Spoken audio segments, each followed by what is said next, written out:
Making gear is not so much a question of if trouble will happen, but where trouble will happen. And there are basically 4 places: the machine, the thread, the fabric, and the operator. We'll be looking at each one of those 4 over the course of this video as we look into troubleshooting and maintenance for making gear.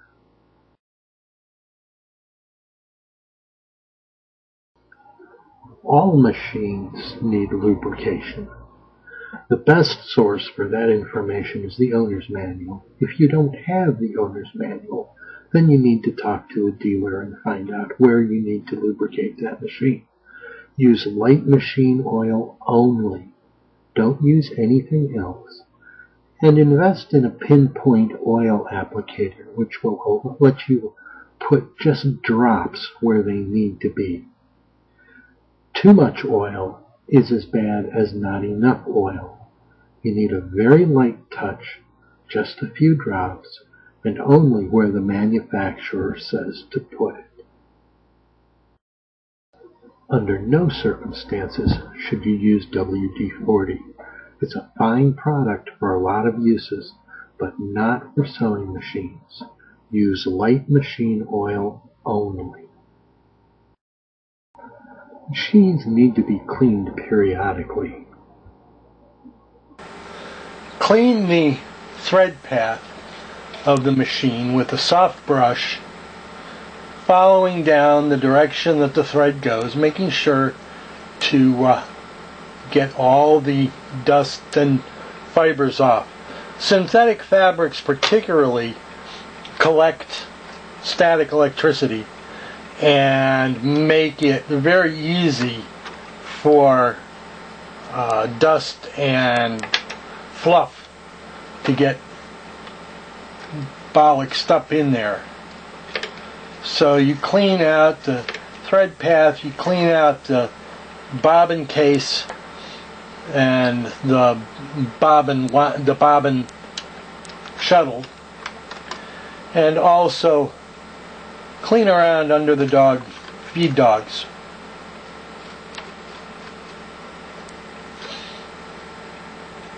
Should probably be done, once a week or so.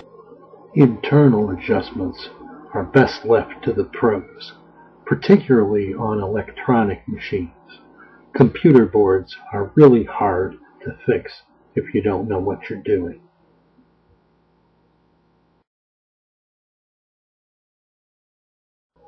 Few things are more frustrating than having thread break. Let's look at why the top thread can break. It happens to everyone. First of all, check the needle. If the needle is not correctly inserted, it can create wear on the thread. If the needle is bent or blunt, it can create wear. Needles can generate burrs on them that can cut the thread. Sometimes the thread is not installed correctly, doesn't go through the thread path properly. Sometimes it's too tightly tensioned. Sometimes there are knots or pills in the thread that will cause it to break. And sometimes the thread and the needle don't correspond. The thread can also get wrapped around the take-up lever. Maybe the thread is dry and old and just simply brittle. There are any number of reasons why the top thread can break. Most often it's the top thread that breaks, but the bobbin thread can break too. Make sure the bobbin is correctly inserted. Make sure that the bobbin thread comes out of the bobbin case properly. Make sure that the bobbin winding is smooth and even. Sometimes it'll overlap. Sometimes the bobbin's wound too full, or maybe the bobbin is damaged. One way or the other, those kinds of things can cause the thread to break. Now, before you go berserk trying to find out why the thread is breaking, there's a very simple first step. Completely rethread the machine. You've heard computer experts say that most problems can be solved by turning the machine off and rebooting. Well, it's the same with a sewing machine. Most thread problems can be solved by completely rethreading the machine. It's a short, easy solution that most often works.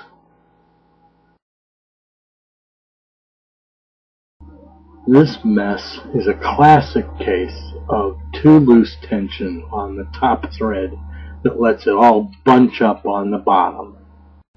This is a real mess. It looks like the fabric hasn't gone anywhere, but there's just a whole lot of thread wadded up down there. I made this by not putting the presser foot down. Now, I know that sounds strange, but even professional seamstresses can do that once in a while. This is very typical of that mistake. Sometimes stitches are just plain ugly, or they may be uneven. A lot of times that has to do with the way we feed the fabric through the machine. Don't pull the fabric faster than the machine wants to move it. Keep it in even, steady tension with your hands and just allow the fabric to move through. That will help keep the stitches nice and even, and if everything else is working right, they'll be attractive. Did you ever feel like you're in a maze, just having no idea where to go? Everything seems to be piling up on you, and you just can't seem to find a way out?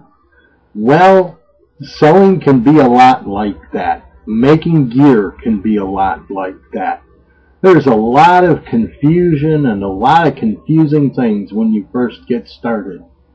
One of the things you need to remember is to just calm down, slow down, and do some research. There are some excellent books available. The Complete Book of Sewing, a practical step-by-step guide to sewing techniques, is a very useful book. It covers both hand sewing and machine sewing. There's a lot of stuff in there that a gear maker doesn't need to know, but all the basic stuff is really very well covered, and it would be a good supplement to someone's library. There are online resources that are very helpful for gear makers.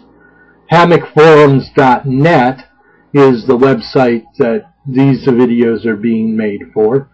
There is a very, very active do-it-yourself gear community on that website.